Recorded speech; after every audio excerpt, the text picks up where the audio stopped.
Hi guys, welcome back to the Drive Life podcast. I'm delighted today to be joined by Jamie Swales from GarageLux. If you've been to the Motorist, you've probably seen his products down in reception, and I'm sure he's going to tell us a lot more about it today. But please welcome Jamie. Thanks for having me.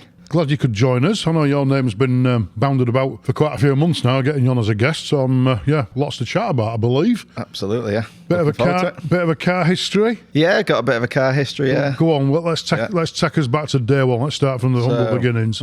Day one. So, I guess for me, fell in love with cars back in the Max Power days. Yeah. So, in high school, became fond of Max Power magazines, like most people from my era did. Yeah. Got highly excited by modified cars, loud exhausts, loud systems in the car. So from when I was about 15, all I ever wanted to do was get my first modified car. So what actually happened, my mum and dad had a Fiat Punto SX, as it was called. Yeah. 1.2, 80 brake horsepower in a light blue. Most girly looking car you possibly could have had. And they gave it to me. They'd got a new car, Nice. They didn't need it anymore, and they gave it to me. So that was when I was about 16, and I just started buying parts for it. I worked at Halfords at the time, first job. Started buying things, 17-inch wheels, which were absolutely massive for it, lowered suspension, body kit at some point, bucket seats, massive subwoofer in the boot. And I drove that around from when I passed my test to about 6 months after passing my test with no paint on the body kit and a body kit that I'd screwed on myself on my parents' drive. So please tell me you didn't cut 2-inch off all the springs and... The springs did get dropped, Yeah. but I didn't cut them myself. Okay. I did have a friend actually who also had a Fiat Punto who did cut his springs, standard steel wheels, Renault Megane front splitter on it. His looked terrible. Mine also looked terrible until I got it painted. And then unfortunately, I turned out in front of somebody around 2 weeks after getting it all done. And that was the end of that journey. Complete write-off. Complete write-off, yeah. Back in the day, 17, high insurance prices, no modifications declared. That was Did you get a fun paid out? experience. And I did get paid out, actually. They made me pay something like £200 extra. Right. And then paid me out and paid the guy out that I wrote off his BMW. Ooh, it's not a nice feeling, is it? No. That was the start of my car journey. Yeah. Moved on to, I wouldn't say better things. So the next one was another 1.2. It was a Clio Billabong. Excuse me. Which, most random name for a car ever. It was they were like a black limited edition with a green interior. That's almost like clashing two countries together. Yeah, it was totally, it's like totally random. French and Australian. It's just... Yeah. I don't even know where that came from. No. But anyway, I also ruined that car by... What did you do to that one? So I lowered the suspension on that and then bought some 17-inch chrome shiny wheels for it. So Please tell me you've got some photographs of this we can put on. I probably will have somewhere. I tried not to. These guys out there need to see that.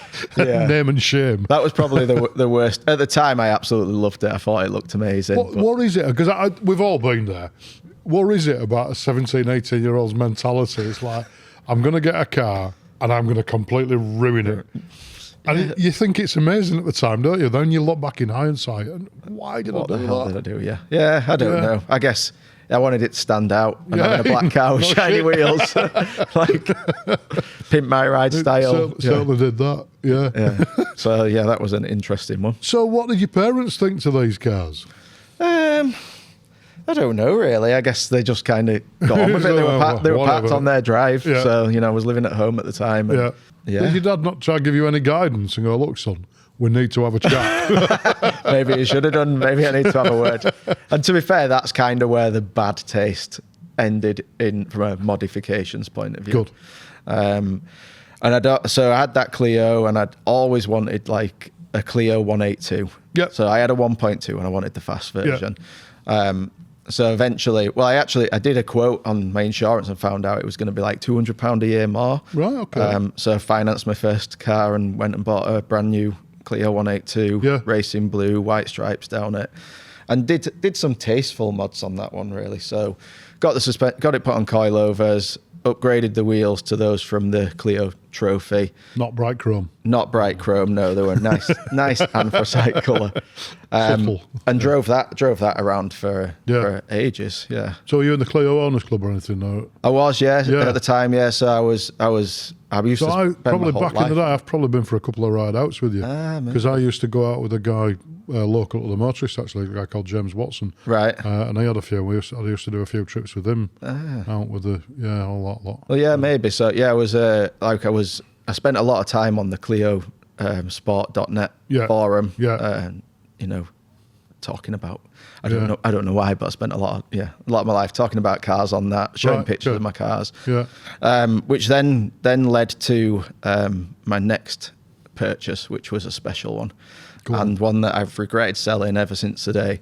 So naturally I went from a Clio 1.2 to a 182, and the next car naturally should have been a Clio V6. Yeah, and I did, and I got it. Yeah. So I was still working at Halfords at the time. I think I was 19 at the time. Probably back then didn't realise what a special car it was that I had. But yeah, I got a Clio V6 Phase 2, 3-litre V6 engine in the boot, wide kit. Absolutely amazing car. Terrible in the snow. Yeah, well, went sideways down the motorway slip road in it because I used to use it to drive to work every single day.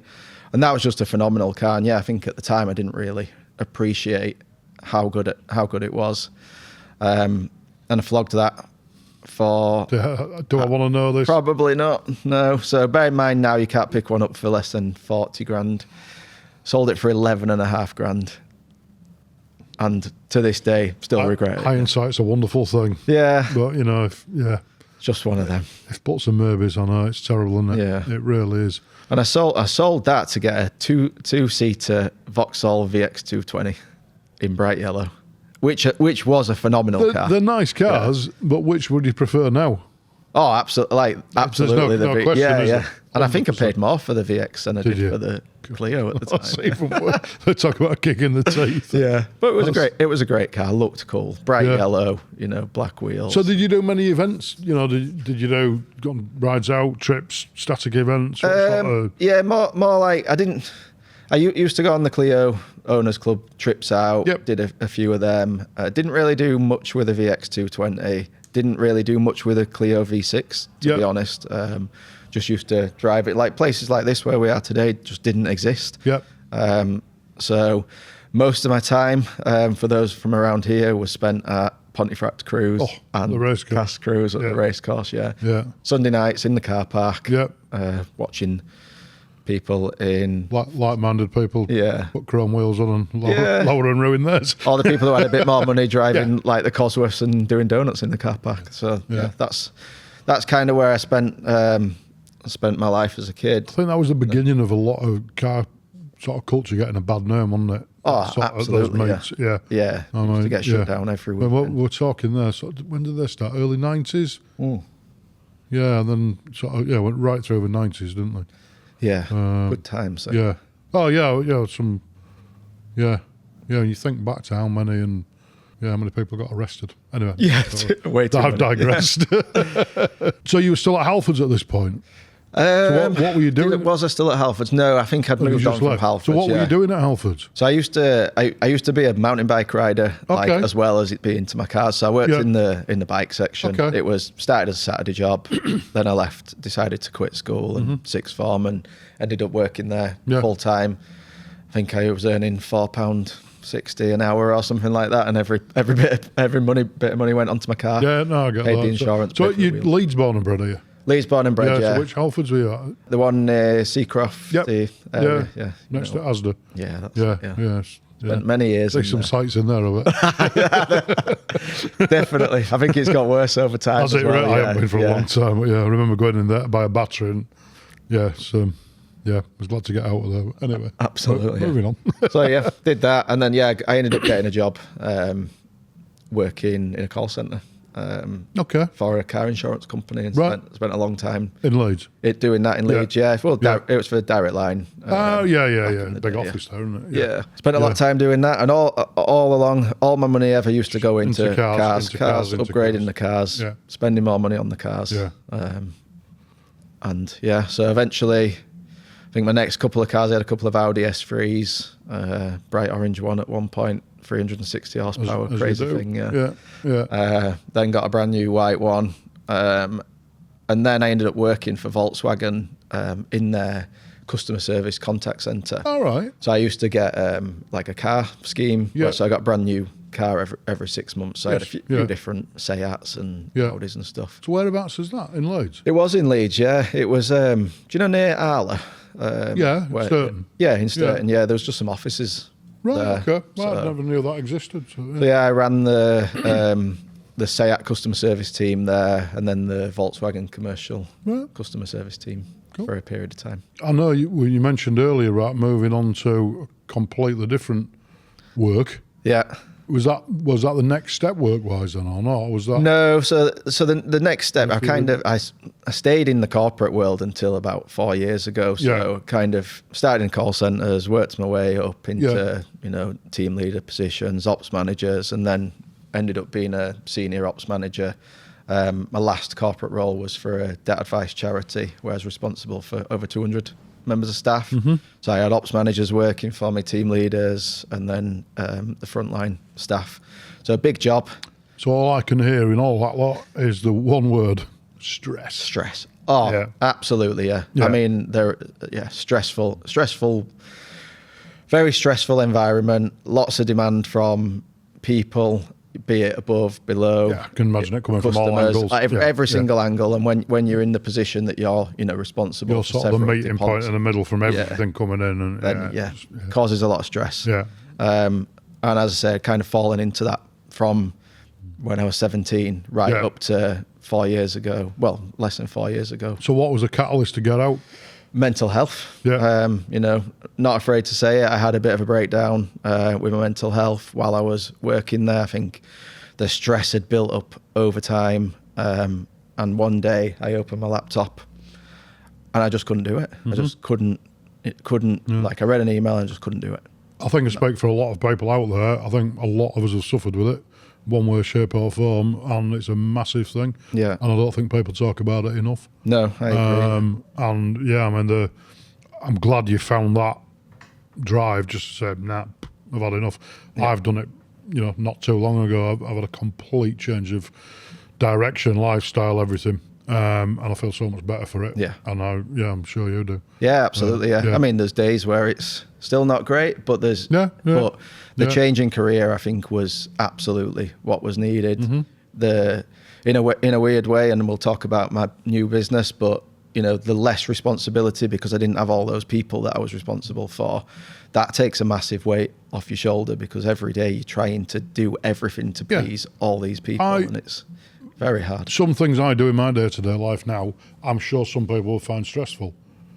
But in my mind, compared to the stress I've had previously, it's a drop in the ocean. Yeah. And I can cope with that very easily now. Yeah. And sleep on a night where I couldn't previous to that. Yeah. So, and that's where I was at with it. So it's not a nice place to be, but God, no. But there's always a way out. I won't wish it on anybody. No. But yeah, for anybody listening who is struggling, there is always a way out. There's always somebody to talk to. Yeah. And there is always light at the end of the tunnel. You might not be able to see it yet, but promise you, there is always light at the end of that tunnel. Yeah. Make use of any help that's out there. Yeah. I attended Andy's Man Club for a period of time. Been there as had well. counselling, all that kind of stuff. Yep. And wouldn't look back now. And that brings me to kind of where I am today. No, that's great. I mean, it sounds like you've obviously done the right thing, but it sounds like you're now well on the way to, a whole new direction. Absolutely, yeah. So I guess that probably leads us on nicely to talk about GarageLux. So where did the inspiration for that come from? So I mean, this was totally random. So I was in that position that we've just talked about. I've always known I probably needed to get out of that world. I'm going to be 40 this year, so I was coming up to a time where it's kind of now or never. Passion for cars, passion for motor enthusiasts. I remember just seeing an Instagram reel one day of someone fitting some garage floor and looking at it and thinking, I could do that. And that's kind of where it came from. I was like, you know what, I could do that. And why don't I just try something? So I remember contacting the supplier, who's not the one that I use anymore, and just saying, you know, do you do like discount for companies? Yeah. You know, pretending I had a company. Yeah. Can I get like a trade deal? And they were like, yeah, we do this, we do that. So I ordered some tiles, and I don't even have a garage, and I still don't have a garage to this day, which is very frustrating. So I'm sorry, just interrupted again. Why? You saw an Instagram reel, but I mean, could it have been for, I don't know, for makeup? Could it have been for kitchen cleaning products? I don't know. What was the drive to? So the drive was, I guess, I think the reel that I'd seen was a really nice garage, probably had some kind of McLaren or Ferrari parked in it. Yeah. With a different company fitting garage floor or a tiles. basic clear. Yeah, or that would have been nice. Still not done one of those yet. And yeah, just looking and thinking that could be a good way to get me into, you know, something that's kind of car related in a way. I get that. You know, I don't have any car related skills. I couldn't go be a mechanic. I didn't at the time have any kind of building skills. You know, genuinely didn't know the difference between a driver and a drill. Right. Until about 5 years ago. Okay. Yeah. But yeah, I remember seeing this reel and thinking, you know what, that floor looks really cool. Yeah, I don't have a garage, but I'd love to be able to do that for people, you know, make them happy by doing something. So I ordered some tiles. They wouldn't give me a discount for the first one, I guess, for obvious reasons, because I could have just been ordering it for my own garage. Oh, yeah. Was it a single garage worth? Yeah. Can I order a single garage pack of tiles? But I have got a company, but I don't have a company yet. But, you know, so I ordered that, asked my neighbour very kindly if I could practice fitting some floor tiles in the garage, which she let me do. And then, I put an advert on Facebook Marketplace and got our first customer. Wow. Were you surprised? Looking at your face now, you look surprised. Yeah, I didn't know what to expect. I was still working at the time, so I still had my job. This was before I kind of had the illness. Yeah. And I got the first customer. A guy had Aston Martin, big double garage, wanted a really nice designed floor, custom logo tiles. Booked him in. Didn't even have a company set up at this point. Didn't have a company bank account. Didn't have anything. Booked him in. Booked the job, and me and my wife put a couple of tools in the back of our car. Didn't have a van or anything. A drill or a driver? Yeah. I don't think I even did have a drill or a driver at that time. You know, I had a jigsaw to cut the tiles and a hammer to put them down. That was it. And that was about it. Yeah, and a brush. Right. And we shoved that in the back of my car, and we drove to this customer's job. Got the tiles delivered to the job, and just worked our way through it. And that was the first job. The rest history. And the rest is history, yeah. Wow. Is he still a customer? Yeah, he's still a customer. He still follows us, still likes our reels, yeah. You know, I look back and go, maybe I could have done this slightly different or that slightly different. But you live and learn every day, don't you? You learn new tricks, you know. Absolutely. Yeah. So is he aware now that he was your very first customer? I think we told him on the day. Yeah. That we were very new to this. Right, I don't know whether we specifically told him. He'll know who it is. If he hears this, he'll know who he is. Yeah. But because we didn't have, like I say, we didn't have a company bank account, so to pay us, he had to just transfer it, you know, to me personally. Yeah. Which obviously look back now and think, why did I do that? But his floor looked phenomenal, by the way. Good. He was very happy with it. And as you say, the rest is history. So from that point onwards, next one, we got like a big unit to do. So again, me and my wife just went along, fitted that one. And then at that point, that's when they kind of set the company up. But it was still a side hustle. It was, I was doing it on a Friday and a Saturday alongside my full-time job. And I did that for like a year and a half. Wow. Just doing floors. Was that just to prove the concept and make sure you could earn enough from it to be viable? No, I'd say at that point that was just more to earn an extra bit of cash. Okay. I worked 4 days a week, 4 long days in my corporate job, and wanted to do something fun on the side. So I never escapism. Never had intentions of it being what it is today at all. It was just a bit of fun. So you mentioned there about your wife coming to help. Yeah. Did she get a say in that, or was she keen to come and help, or was it? Oh God. She used to be fair, so she at that time used to work 3 days a week, and then let's say I used to do this on a Friday. Yeah. So she used to just come and help, like when it was just my side hustle. Yeah. She used to come and she used to fit quite a lot of jobs. Yeah. And not surprisingly, Instagram likes her fitting floors better than it likes me fitting floors. So it helped, helped us to get new jobs. The videos on Instagram tend to get more views if she was fitting. So at that point, that worked really well. Yeah. And I did that for about a year and a half. Right. Only floors, just, on a Friday and a Saturday, until the point of no return where I had to leave my full-time job. So when was that? So that was about, time flies. Was it about 2 and a bit years ago now? Okay, yeah. So yeah, one Christmas basically left the job, and then decided I'm going to have to go at this full time. At that point, we didn't really do any advertising other than Facebook Marketplace. So what was that feeling like? Was that just a massive release of like, oh my God, thank you? Or was it daunting because you didn't know whether the money was going to come through the door? Or it's just a mix of all emotions, all of the above. Yeah. So a massive relief to leave behind the world that I think I needed to get out of, and probably had needed to get out of for a long time.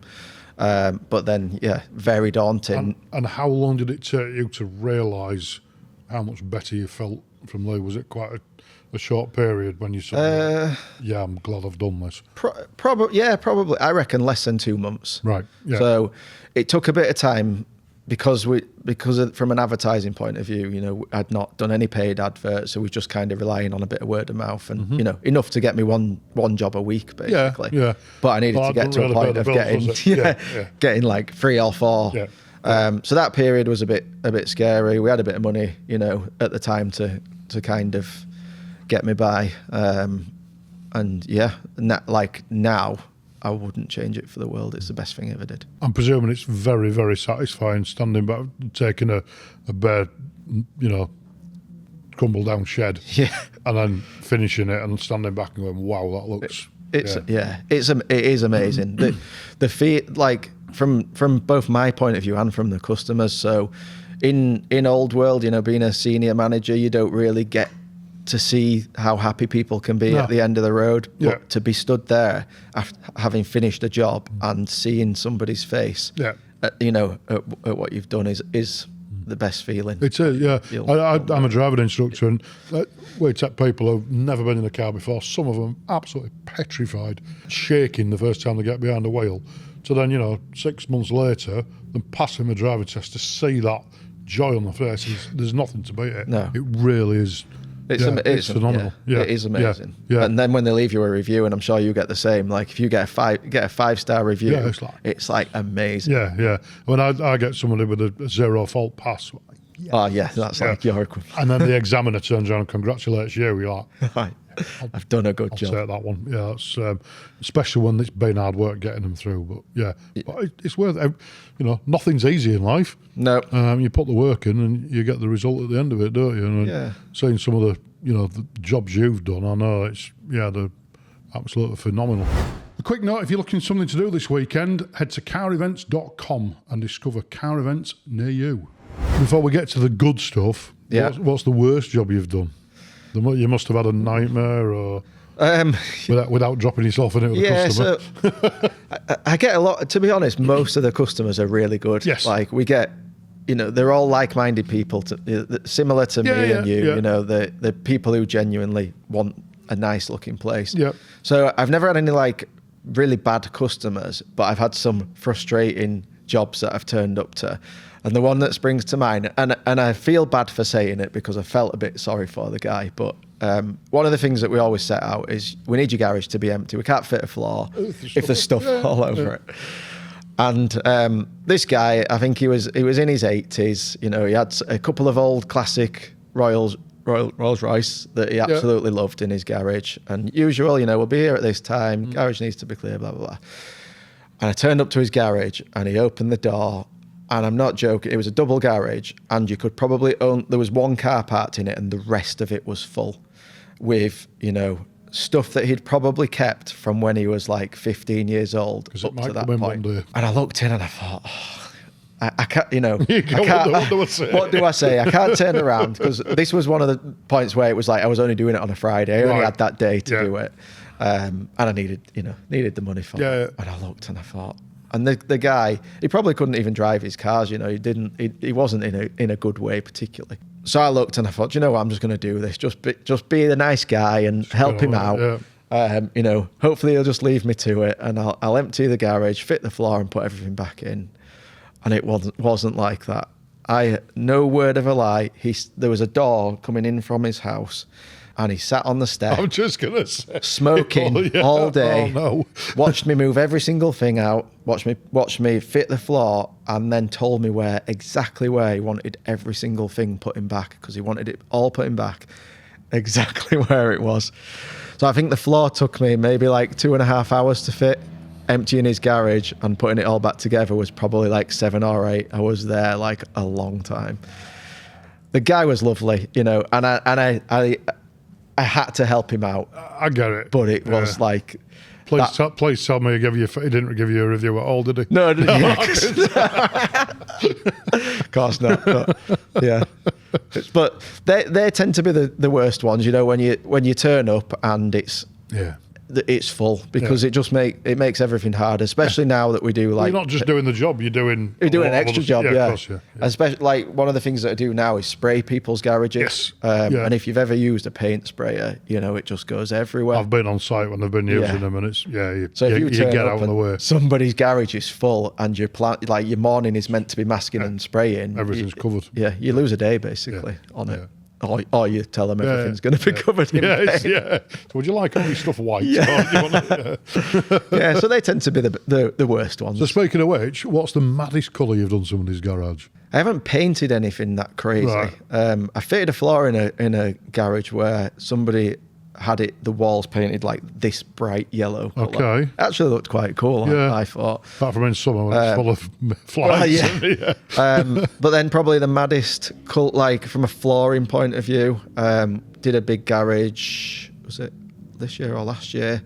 Guy had like an absolutely massive, you could probably fit 4 cars in there, and he went for a kind of 2 design floor. So one side he had his Ferrari part, and we did like an Italian flag type floor, red floor, border, then with an Italian flag down the middle, and then at the other side we did like a checker plate floor with a bright orange border, and that looked phenomenal for me. If I had a garage, that's how I would have Checker mine. plate. Just bright and in your face, no, I get like that. So, but then we do the total opposite. I've got a job, I think, tomorrow, where the guy just wants all grey. Right. And if that's what you like, then that's what you like. If we'd all be the same, it'd be a dull world. Exactly, So, no, I get that. So you must have done some jobs for some high-end people as well. Yeah, you got quite a good client list. I'd like it to be better. We've got some good competitors who tend to get all the big celeb jobs, and they've got a bigger budget than my marketing budget. So I imagine a lot of that gets done for a bit cheaper. But we've done one of the first celeb jobs we did was for Josh Warrington, boxer. Leeds boxer. So that was really helpful. That was just a genuine job. He lives not far from me, and I think he'd come across the Instagram page. But that was great for us because I was able to kind of get it in the newspaper and get some free advertising for that. So we got quite a lot of work from that. And he was on board with that. He loved it. He loved it. Honestly, as people go, one of the nicest people that we've ever worked with. So helpful. He stood with us all day, recorded videos. Didn't sit on the step smoking while you... No, he didn't sit on the step smoking. No. That would not be good if he was doing that. He did lots of videos for us. Oh, brilliant! Did some transition videos. They even did one where he went to punch me, knocked me out. I hit the floor, and the floor changes into his Leeds United designed floor that he had. So done his, done Ellie Sachs. She's quite a car fanatic, her and her husband. So I've done 2 units for her. Done another boxer, and then done a couple of influencers as well.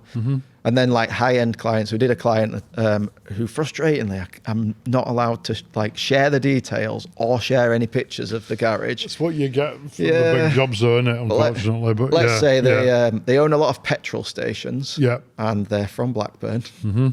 So people might be able to put two and two together. Yeah. And in one of their garages, he had a Lamborghini Sian and a Bugatti Dino, and it was like the value of those cars was £8 million.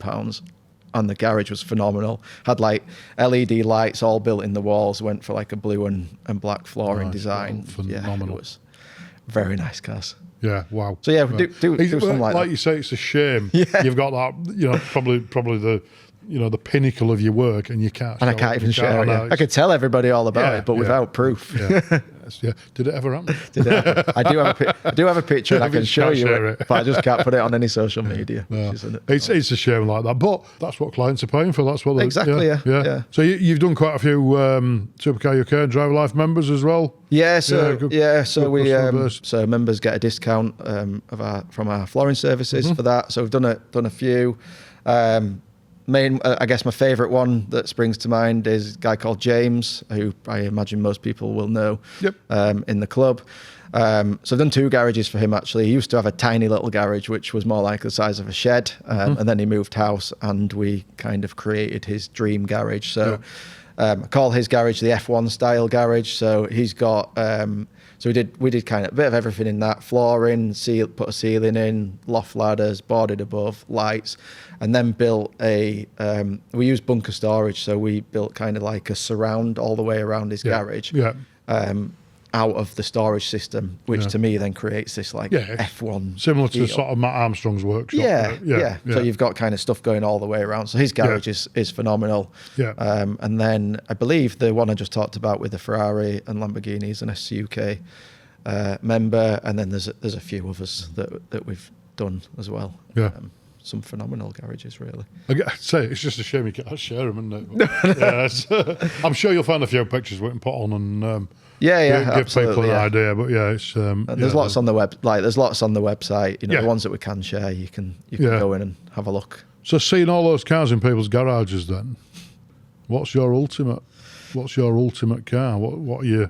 What am I trying to get to? What's the big dream? I guess I didn't finish my car history. So the next best car that I had after my Clio V6, so I had a 997 911 for a period of time.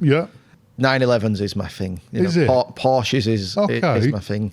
If you've seen my van in the car park at the Motorist, drive an ID Buzz, but it says Porsche on the side of it.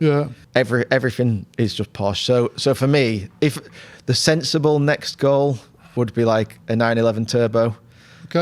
The ultimate goal would be a 911 GT3 RS.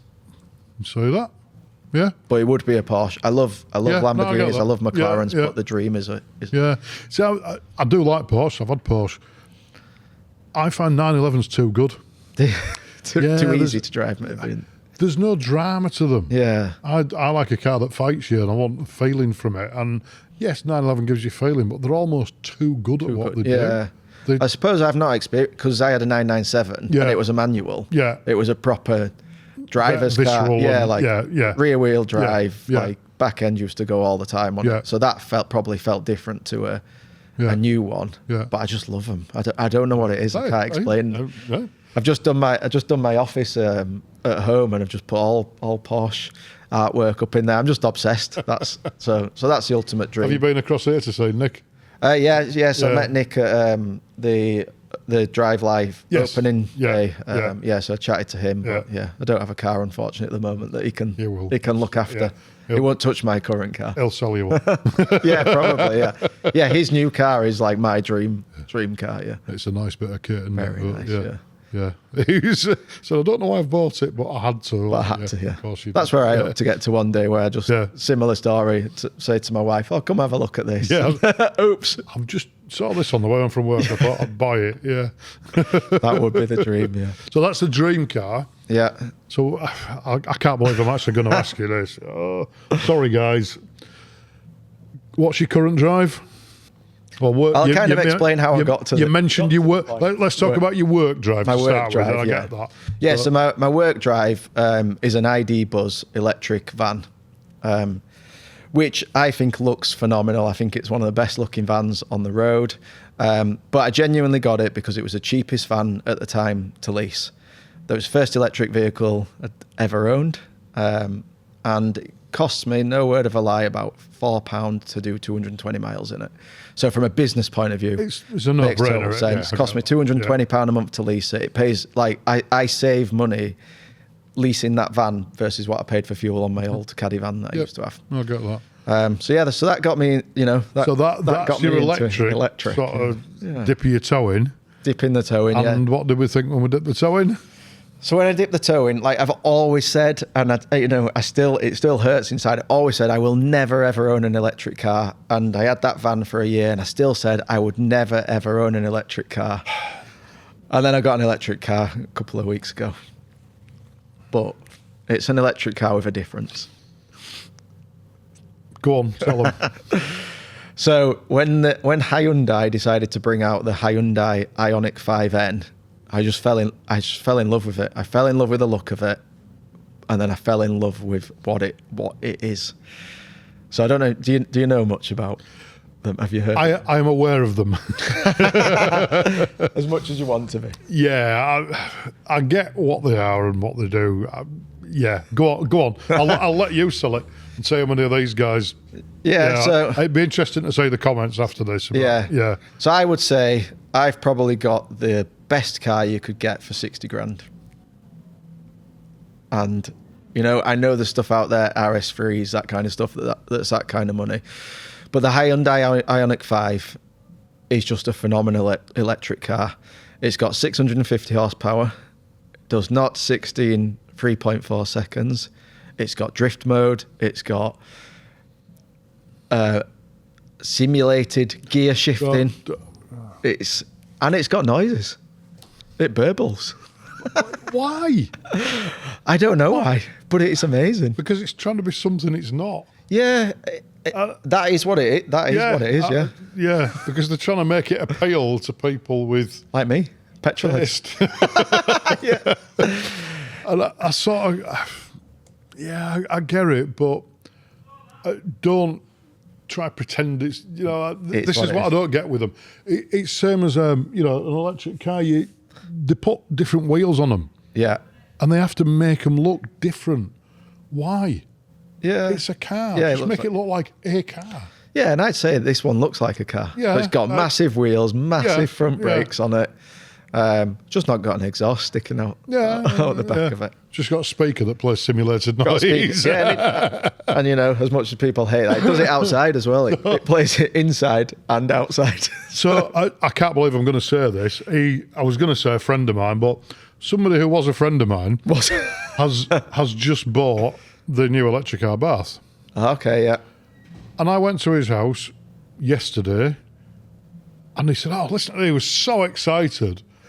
And I looked at it, and I was going to say started it up. He opened the door, pressed the button, and this noise came out the back of it, and I just burst out laughing. Oh, what are you doing? What's it about? Great, isn't it? I went, no, it's embarrassing. It's not. Turn it off, please. I get it. Yeah. And I've had this conversation with so many people, but the reality is, it's my company car. So anyone who owns a company knows it makes sense to have an electric car. 100%. And the fuel prices at the minute as well. It's crazy. £1.92 I paid yesterday for a litre of diesel. Wow. So I hadn't put fuel in a car for a long time. It just makes sense from a tax point of view to have an electric company car. I had the charger at home. The charging is all covered because it's a company car, and the benefit in kind payment is hardly anything. Don't get me wrong. I'm not against electric cars. It seems like you are. What they do. I'm against the pretense that they're trying to be something else. Yeah.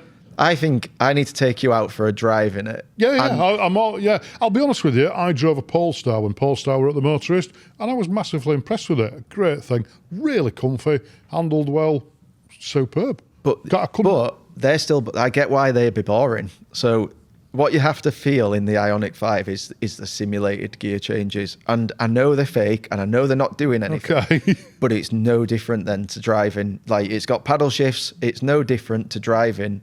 It's got paddle shifts. It's got paddle shifts. So you can, the simulated gear changes genuinely like stop and make you move. Like So that. when you pull the paddle, it literally just sort of... Yeah, it does exactly what your car does. What's a glitch in the Matrix? What's the glitch in the Matrix? And yeah, drives like a So the manual newer double clutch cars now don't even give you a... they're so smooth, they don't even give you a kick. Yeah, whereas this one's now No, giving you a kick. McLaren now, and it's just bah, bah, bah, bah. This is giving you a kick, like, the original Ferraris that came out. It's giving you that kind of kick. And you can drive it in electric mode, like perfectly silenced. You can drive it in like normal electric mode, so it goes and brakes for you. You can drive it in totally manual mode, where you use the paddle shifts, or like automatic manual type mode, where it still gives you the kicks. Honestly, it's a phenomenal car. This is going to be the final clincher for me. Go on. Has it got knobs and buttons for the heater, or is it all on the screen? It's got knobs and buttons. Thank you. It's got more knobs and buttons on the steering wheel than I've had in any car recently. One thing I absolutely hate, and Harry sat behind the camera will vouch for this, we got a hire car in Spain, which was a Lincoln Co. Right. And it had a little gear lever thing. It had some buttons on the steering wheel and the biggest TV screen you've ever seen in your life. Yeah. And that's like Tesla style. It was ridiculous. And it took me 10 minutes to figure out where to put my phone to connect it, and absolutely great. Eventually managed to turn all the helping gizmo systems off. Drove it down a péage in Spain, and I came to pay. So I wound my window down, picked my phone up to pay, put my phone back down, and because I'd moved my phone, it had turned the sat-nav off. And then the road split. This is on a motorway. The barrier had gone up, got a queue of cars behind. I didn't know which way to go because it had turned the phone off. I'm like, why have you just What's done going that? on? Yeah. Then I got going and the aircon was on a bit too much, so I'll turn the aircon down. 3 menus later. Yeah, that's not ideal. And it's just too much. You don't need it. And especially when you're driving quick, your arms bouncing up and down, trying to press a button on the screen. Just please, all manufacturers, bring back knobs and buttons. I agree with you. Yeah. You need a button when you're driving fast. Yeah, of course absolutely. you do. And I think this one it does both. So it has got a big screen and you can do it all through the screen. Yeah. But I can change the heating by a button. Yeah. I can change the radio. Yeah. by I drive a Skoda. It's got a knob and a button for the heater. Yeah. It tells you on the screen what you're doing, and I can do it on the screen, but I don't have to look. Yeah. I drive and turn it up, down, hot, cold when I'm moving. I mean, if you look at the steering wheel, there's loads of buttons, and it's got a special button as well. So have you figured out what all the buttons do? I haven't. To be fair, no. I reckon, when have I had it now? 3 months, maybe, this car. Have you got a teenager? I have, yeah, but she's a girl and she's not that She's not interested in cars. No.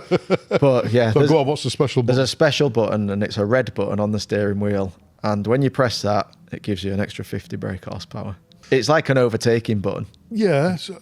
So again, I've got a question. I'm not saying it's right. I'm not saying it's right or wrong, but I do have a question. Why not just have the extra 50 brake horsepower all the time? Because it'd use too much battery. But is that not controlled by your right foot? I actually don't. I don't know the reason why. I think it's a Hyundai thing because even the petrol versions have it. Yeah. What's it called? N-grid boost button. It's called. Okay. Something like that. Yeah. But yeah, they've got it in the petrol versions as well. So it must just be a Hyundai type thing. My motorbike's got 3 power settings. Right. Yeah, low, medium, high. I've never had it at a high as long as I've had the bike. Why would you want less power? Yeah, well, yeah, I get that. Yeah, but when I was driving here today, no word of a lie, the car was just driving down a country lane, obviously in the fast mode, and it lost traction at 60, which is quite scary, and that was without pressing the red button. So yeah, so it's got that much torque. It's got that much torque. It's a crazy car. It's, if you watch videos of it, and I recommend people watch some videos. Yeah, I'll have a look. It'll drag race a Lamborghini Aventador and hold its own. Wow. It's crazy. You heard it here, guys. Have a watch. The problem is one day that's where we're all going to be. I'm not convinced. maybe not. You can probably tell from me trying the conversation. If anyone ever sees me here in the car, and I've got the car here today, I genuinely would take anybody out in that car. I appreciate that. And you can you're going to have a queue down the car park, don't you? Yeah, for you to all laugh at me. But when that car goes, the next car, 911 turbo. That's the aim. With an electric in. No, not with an electric. Although the rumours are Porsche have a Hyundai Ioniq 5 sat at their factory to develop their Take it to bits. Develop their next electric car. A bit like Lancia when they had the Audi Quattro in pieces, trying to figure out. Yeah. That's the rumours. I don't know whether it's true, but well, I could see why they would be doing that. I would imagine that every manufacturer has every other manufacturer's cars. Maybe. They're going to do it. But I get what you're saying. So I'm still not an electric convert. I wouldn't get any other electric car. Yeah. But that car is phenomenal. Just as a mind-boggling. company car. Miss Reeves. I can't fault you. I really can't fault. I mean, I'm taking the mic, but everybody does. It's fine. Yeah. You deserve it. Looking for your new favourite t-shirt or hoodie? Head to the Drive Life store and discover our range of automotive-inspired clothing. Use the link in the show notes below and use code podcast10 at checkout for 10% off. You've obviously got a website for the company. People can go on there and design. Have you got a design feature on there? Or so come down and do designs for people's bespoke stuff? Bit of both. So the company still is just me. So you look at the website. So, sorry, you've sacked the wife now. Yeah, so the wife's back to doing her day job. Day-to-day stuff. So she actually upped her hours at work. So she now doesn't want to come and fit floors with me. I'm trying, but still, I need her for the Instagram videos. Your Instagram She's better looking than me. So at the moment it's just me, and then I've got an electrician, a joiner, a plasterer. Electrician, joiner, plasterer. Who am I missing? Painter. Someone else. Painter. But the majority of the time, it's just me. I'll do a lot of the fitting, but then I do all the quoting, all the advertising, all the Instagram, all the accounts, that kind of stuff. So one of the things that we did recently was work with your very own Mark on building a new website. Mm-hmm. So it's been, I think it's been up and running maybe like 8 months now. So we've got a nice fancy website, and we've got what we call what Mark and his team kindly built for us, which is called the Garage Builder tool. And it's the only, as far as I know, it's the only garage builder tool in existence. So you can go on our website, hit Garage Builder, put in your location, put in your garage size, and then work through a list of options and receive an instant quote. So if you've got a budget of $2,000, you can build a quote to that. If you've got a budget of $20,000, just select every single option on there and you're probably somewhere near. But you'll even send the wife around to fit that one. Well, maybe, If someone spends $20,000, possibly. She might come then, So that's a phenomenal tool. We're always working on it, always building. But you can either use that tool to kind of get an initial quote. You can send us a contact us message. You can give me a ring, give me a WhatsApp. Free design service. So whether it's just flooring that you're looking for, or a full garage makeover, a gym makeover, or you've got a massive unit that you want us to turn into, a decent car showroom, we'll take anything on. So saying earlier, you do everything: toolboxes, racking, worktops, all. Absolutely anything. Yeah. So we've got suppliers that we work with. So like we get our flooring from a certain supplier, our storage. We at the moment tend to use bunker, but if you came to me and said, I don't want bunker, I want Sealy, for example, or Snap-on. We'll source it for you, we'll order it for you, and then we'll build it and fit it for you. Mm-hmm. So we get better deals, obviously, on the ones that we've got, supplies chains with, but we'll absolutely build you a bespoke garage to however you want it. Yeah. Or a gym, because we do gyms. I don't talk about that enough, but we turn a lot of garages into is that quite home gyms. Sort of what percentage of your business is that then? Is that quite big? Probably about 20%. Oh, wow. Maybe. Right, okay. So one of the things we've been talking about with Mark on the website is potentially duplicating the website in a way, and starting gym looks instead of garage looks, because I think we miss a lot of business from that point of view, because I think that's because of me, because I love cars and I love doing car garages. I almost forget that we've got a whole other market of gyms. I think that's the same in a lot of things, a lot of walks of life, a lot of different things that you do. You tend to get tunnel vision and you focus on the one thing that you're doing, and you miss a lot of opportunities along the wayside, don't you? Because you're just so focused on doing that 100%. And it's a time point of view as well. So one of my aims this year. So unfortunately, before the 911 Turbo, is taking on some people. I need to take on a full-time person so I can kind of step back a bit and work on that kind of stuff and run the business. Because at the moment I'm trying to run the business and do which it's almost impossible. It's difficult to do. So 911 Turbo will have to wait because money needs to get reinvested into a member of staff. And one of the other things I'm going to try and do this year is get an investor in the business, just a small investor, almost somebody who would cover the cost of me taking on that member of staff, which will then naturally allow me to take that step back to build all these just parts. So you can build the business up to then pay for that. Gym looks, home looks. I've got a team of people that can do anything. So why just focus on that one thing? So that's the one thing you don't have is the time. The one thing I don't have is the time. I've got the knowledge. I've got the expertise now. I've got the contacts and the team, but I just don't have any time at all. So that investment would give me the money to be able to pay someone for me to train them up and do that. But I don't just want any investor. I want somebody who is like me, passionate about what we do. Ideally somebody who likes the cars or likes the gyms. And is in it for the right reasons. I've seen you at countless car shows. Every car show, you're here again. I mean, you can't get many weekends off, do you? No, and to be fair, this year I've not done as many as I should do. And that's because because business has got busier. I used to always say, I'm never working Fridays. I'll have a Friday off. And I did that for like the first year of going full time.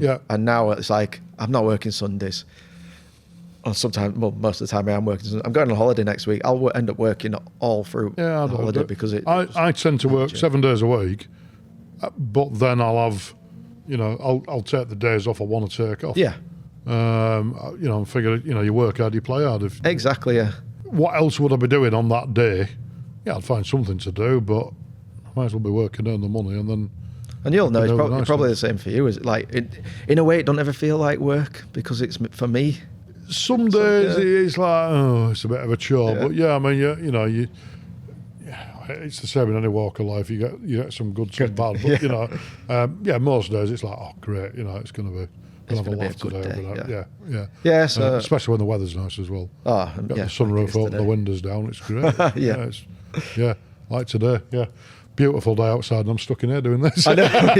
Couldn't have picked a worse day. Why is it not raining outside? But it's I think I said it up front. I wouldn't change what I do now. I plan to run this business until the day I retire and just expand and grow it. And there's a good market for it. There's a lot of people who've got nice cars and nice garages. A lot of people who've got nice cars and ugly garages. And if you were spending 200 grand on a car, why would you park it in the most dusty, dirty room? You want somewhere nice. So it makes sense, guys. I'll tell you, it makes sense. So go on. I know we've done your all-time 3-car garage. Money no object, like lottery win. What's the ultimate? So probably I'd get a Tesla and then not on this podcast, you wouldn't. I'd have my ID bus, a Tesla and a Hyundai on it 5, and that's Dream Garage. Dream Garage, I'd love to buy back a Renault Clio V6. They're still in reachable distance, but it's one of them cars you should spend the money on and probably not drive it very often. And if I could do it, there's hardly any of them about, but I'd get a liquid yellow one, which is like the same colour as this. There's hardly any in existence, and they're about 80, 90 grand. So that'd be the first one. The daily car prior to the Hyundai was a Audi SQ5. And I've always loved the Audi RSQ8s. So that'd be my ultimate daily car. Okay. And then the 911 GT3 RS. or GT2 RS. That's quite conservative, really. Yeah. Yeah. I think so. I think the GT3 RS for me is everything that I'd need. Like, Yeah. and I'd like a daily car that looks cool, sounds Yeah, no, cool, I get but that. can still fit. I think that's quite a modest three car garage. Yeah, Maybe. You know, I mean, most people have got a Ferrari in there. It'd be F40, F50, you know, something like that. Where you're talking telephone numbers. Maybe one. Maybe if. Well, that's what I'm shooting for. So, right, I'll tell you what. Let's rephrase it. Those three cars are your dream. I've done well in 10 years' time. My business has done really well, and I've got them. They're the ones I'm going to have. Up until you win in the lottery, what are you going for when you've won 20 million on the lottery? I remember going to one of the supercar meets and someone turning up in this purple McLaren Senna. And that's the only one of them I've ever seen in person. Right, okay. So I would have one of them. Yeah. Like, that is like the ultimate car. They are nice. I've seen a couple at the Motorist. Right. Over the years, yeah. Phenomenal cars. And the last time I was down at Alistair Bowles, is an independent McLaren dealer down south, near Stansted. And last time I was there, he had Shmee 150s, blue one in. Yeah. That has got a rather famous YouTube video attached to it. Did he crash that one? Yeah. Well, he didn't. A lorry drove. Yeah. I remember that. Yeah. Yeah. It's been perfectly repaired, but yeah, that was in for sale. But that's a nice thing. So I think money no object. It'd be a Senna. Probably a Senna. I respect that. I'd like something classic as well, a bit, like an F4. Something manual raw that's... When you say classic, what sort of... 90. When I say classic now, I mean like from my 90s, 80s, yeah. That's a few months... I don't mean like, That's a few months ago as the 90s. They're classed as classics now, aren't they? Yeah, like something 90s supercar. Right. A proper manual, no traction control type. Yeah. Proper full-on, you've got to drive it. Got to drive it, but be scared to drive it every time you get So not a GT2 Widowmaker. Yeah, I'm not sure. Who knows? Yeah, A bit brave. I did a car trip. Did you? We won a few years ago now. And unfortunately, luckily it was all right, but the car ended up in buckets. Right. Completely wrote it off. Oh, wow. Yeah. And he was doing 50 miles an hour up the A59 up in Northumberland, and he just came round the corner and the back went. That's a scary thing about no traction, no nothing on him. Yeah. And unfortunately put it through a hedge and hit a telegraph pole. And I say it was 50 mile an hour. I actually had the GoPro running in my car, and it caught the accident in my mirror.